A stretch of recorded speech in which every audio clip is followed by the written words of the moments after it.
नमस्कार साथियों, दिव्यांश क्लास में आप सभी का हार्दिक स्वागत है। हम नंदन हैं। हम आशा करते हैं आप सब बहुत अच्छे होंगे। साथियों, क्लास को शिद्दत के साथ देखिएगा क्योंकि ये बार बार आपके लिए यूजफुल है। क्लास हम बताते हैं साथियों, जितना भी आप सोचिए उससे ज़्यादा ही आपके लिए यूजफुल है। साथियों ध्यान दीजिए। साथियों, जो भी हम बताना चाहते हैं उस ध्यान से इस क्लास को अंत तक देखिएगा क्योंकि ये पेपर में आने लायक है। सब क्वेश्चन पेपर में आते हैं साथियों। और साथियों देखिए, हमेशा सोचिए कभी भी एग्ज़ाम हो सकता है। ये नहीं है कि आज कल परसों ऐसे टलेगा, हमेशा नहीं टल सकता साथियों। ध्यान दीजिए इस चीज़ को। कहा गया है, यदि कोई धन अपने आप 625 बटे 256 गुना हो जाता है, यदि ब्याज तिमाही संयोजित होती है तो दर ज्ञात कीजिए यदि वार्षिक संयोजित होती है। कहने का मतलब है पहले 256 था, अब 625 हो गया। कहने का मतलब है यह तिमाही संयोजित होती है। तिमाही का मतलब होता है कि एक साल में 4 तिमाही होती है। कितने तिमाही होती हैं? 4 तिमाही होती। 12 में 3 चौक 12, 4 तिमाही होती है। तो इसी तरह साथियों यहाँ पे क्या करेंगे, इसका 4 घात 256 625। तो यहाँ पर 4 से इसको हम लिख सकते हैं 4 गुणे 4 चौक 16 चौके 56। यहाँ पर लिख सकते हैं 5 गुणे 5 गुणे 5 गुणे 5 लिख सकते हैं। तो 4 से यहाँ 5 हुआ, अंतर कितना 1 का बटे 4 गुणे 100, 4 पच्चीम 100 25। लेकिन कहा जा रहा है कि ब्याज संयोजित वार्षिक, यहाँ पर क्या कह रहा है, यह बात ब्याज तिमाही संयोजित होता है तो यहाँ पर एक साल में तिमाही कितने होगा, एक वार्षिक संयोजित होता है। फिर कह रहा है वार्षिक संयोजित होता है, अगर 4 से गुणा कर देंगे 25 चौके 100% हो जाएगा। साथियों इस तरह आपको लगाना है। 6400 रुपये की राशि 64 रुपये की राशि 15 साल में 125 हो जाता है, तो अगले 10 साल में क्या होगा? 64 रुपये की राशि 125 हो जाता है। कहने का मतलब ये है कि 10 साल में यहाँ पर दिया है 15 साल में, कितना दिया? 15 साल में। तो इसका मतलब एक इस पे स्केलिंग फैक्टर होता है। स्केलिंग फैक्टर, यहाँ पर स्केलिंग फैक्टर होता है। स्केलिंग फैक्टर का क्या मतलब होता है कि यहाँ पर क्या होता है, स्केलिंग फैक्टर का मतलब होता है कि कोई धन 100 है तो 110 हो गया, 110 से 121 हो गया मान लीजिए।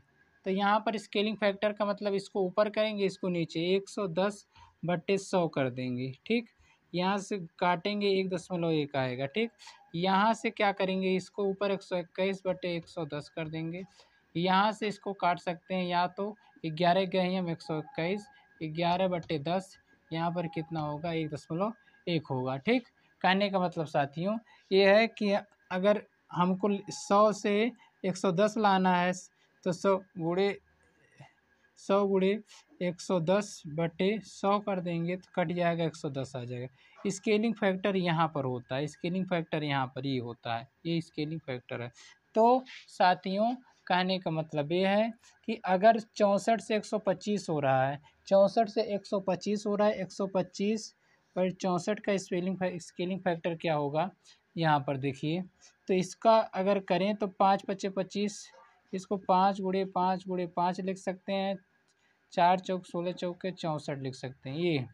तो इसका मतलब 5/4 होगा। ठीक, अब कह रहा अगले 10 साल में अगर यहाँ पर 5/4 स्केलिंग फैक्टर आ गया तो 5/4 का स्केलिंग फैक्टर कैसे निकालेंगे? 125 5/4 गुणे 5/4 अगले 10 वर्षों में। तो एक साल का स्केलिंग फैक्टर, एक साल का स्केलिंग फैक्टर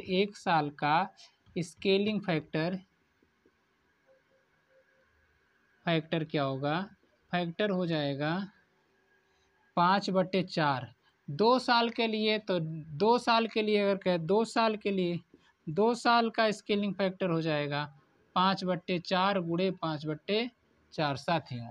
तो इसी तरह से हम लगाएंगे, तो यहाँ पर काट देंगे, यहाँ कटेगा नहीं तो इसको लिख सकते हैं 125 इसको हम 5×25 125 गुणे 25 लिख सकते हैं बटे 4 चौक 16। यहाँ पर अगर करें 125 को, यहाँ 125 25 125 पंजे 25 625 होगा और 25 2600 2625 होगा। 25 यहाँ पर ऊपर नीचे कर सकते हैं 125 और बटे 25। यहाँ करिए 5 5 25 के 5 5 2 10 2 12।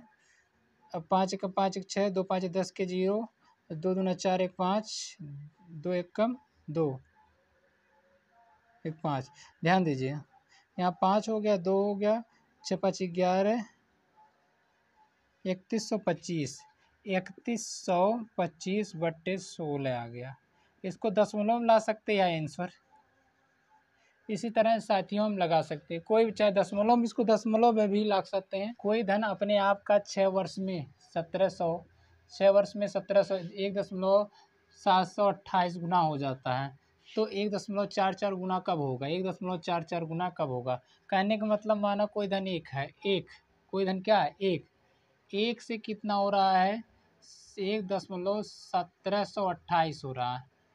तो इसका मतलब कितना होगा? कितने वर्ष? 6 वर्ष में, 6 वर्ष में हो रहा है। ठीक, तो कहने का मतलब ये है 1728 किसका? अगर हम 2 से भाग दिए 2 तियाँ 6, तो यहाँ पर 1728 1 12 1.2 का क्यूब है, यहाँ 3 आ गया।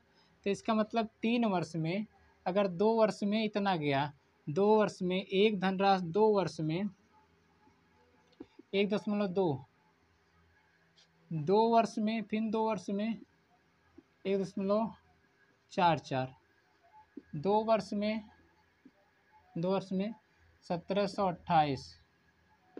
लेकिन हमको यही इतना लेना, लेकिन हमको साथियों यही इतना लेना। तो 2 + 2 2 + 2 बराबर 4 वर्ष, 4 वर्ष में यही साथियों हमारा उत्तर हो जाएगा। ठीक साथियों, चक्रवृद्धि ब्याज की दर से कोई धन 15 वर्षों में 27 गुना हो जाता है, तो 25 वर्षों में कितना गुना हो जाएगा? अगर बात करें कोई धनराशि साधारण ब्याज की दर से 15 वर्षों में, अगर कहा जाए यहाँ पे कोई धनराशि 15 वर्षों में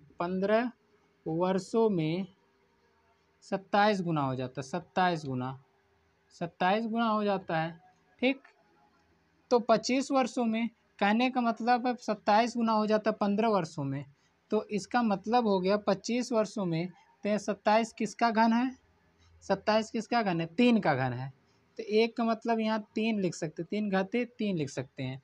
तो इसका मतलब है कि 3 का मतलब कि यहाँ पे हम लिख सकते हैं इसको, 27 को हम लिख सकते हैं, इसको लिख सकते हैं 3 घाते 3, इसको लिख सकते हैं 3 के घाते 3। तो यहाँ पर 5 वर्ष में 3 गुना, अगले 5 वर्ष में 9 गुना, फिर 5 वर्ष में 27 गुना, लेकिन कहा 25 वर्ष में, फिर 5 वर्ष में 27 81 गुना, फिर 5 वर्ष में 3 एकम 3 3 8 24 243 गुना हो जाता है। तो ध्यान दीजिए, इसको हम इस तरह से लिख सकते हैं, कोई धन 15 वर्षों में कितना हो जाता है? 27 गुना हो जाता है, 27 गुना हो जाता है। तो यहाँ पर देखिए 15 वर्षों में, तो यहाँ 3 घाते, इसको हम लिख सकते हैं या बराबर 3 घाते 3 लिख सकते हैं। तो हम 3 गुणे 5 लिख सकते हैं। ये 5 यहाँ पर 5 दिया, इसको हम लिख सकते हैं 5 गुणे 3 लिख सकते हैं। 3 3 यहाँ पर दिया, तो इसका मतलब है कि अगर 1 साल में, अगर 5 साल में 3 हो जाता है, तो 15 5 गुणे 5 लिख सकते हैं यहाँ पे, या यहाँ पर लिख सकते हैं कोई धनराशि 5 वर्ष में 3 गुना हो जाता है, तो 25 वर्ष में तो 5 गुणे 5 लिख सकते हैं, यहाँ 1 लिख दिए। तो 5 वर्ष में 3 घाते 5, तो 5 पर 3 त्रिक 9 27 81 343 243 3 घाते 5 का मतलब 243 साथियों आंसर हो जाएगा। कोई धन 27 वर्षों अपने आप का 64 गुना हो जाता है। मान लीजिए कोई धन 1 है 27 वर्ष में, 27 वर्ष में 64 गुना हो जाता है, 64 गुना हो जाता है। तो 512 गुना, तो कितने समय 512 गुना हो जाएगा, 512 गुना। तो 512 गुना देखने के लिए क्या करेंगे, 512 गुना, इसमें क्या करेंगे 27। तो यहाँ पर हम लिख सकते हैं 8×2, यहाँ पर 8×2। अगर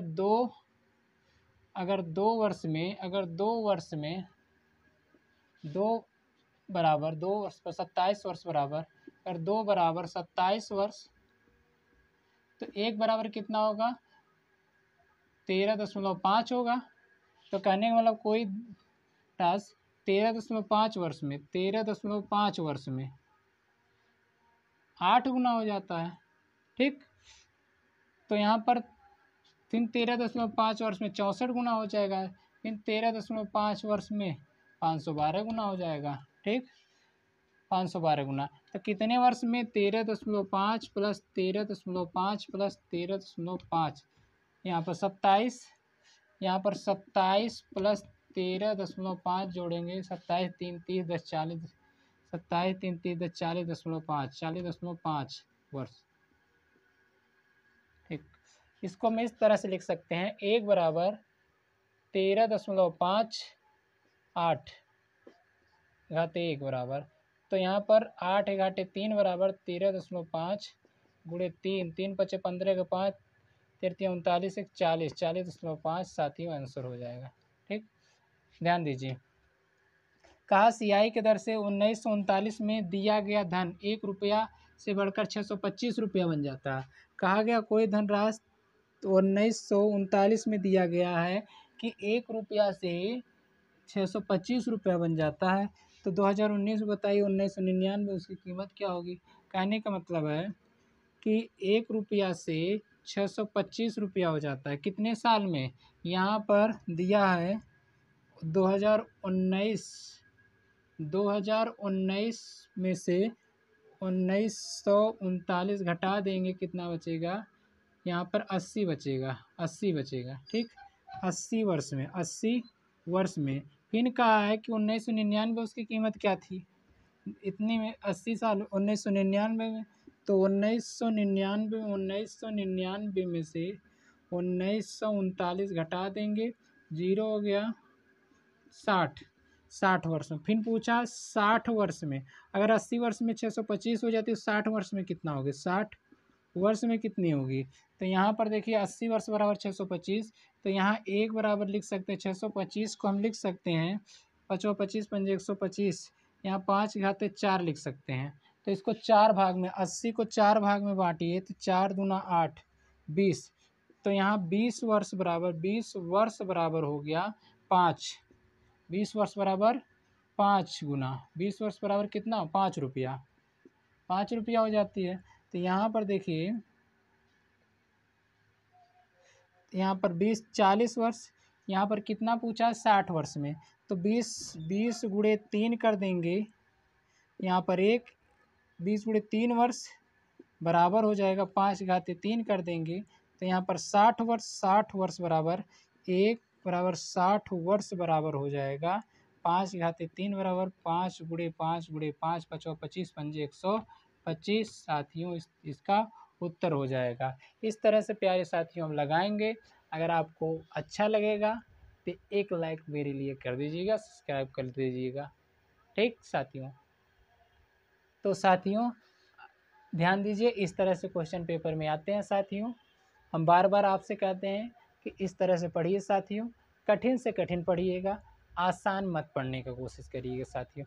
अगर मेरा दावा है, अगर आप आसान से आसान पढ़ने लगे तो आपका कहते सिलेक्शन नहीं होगा। कठिन से कठिन पढ़ने का सोचिएगा साथियों।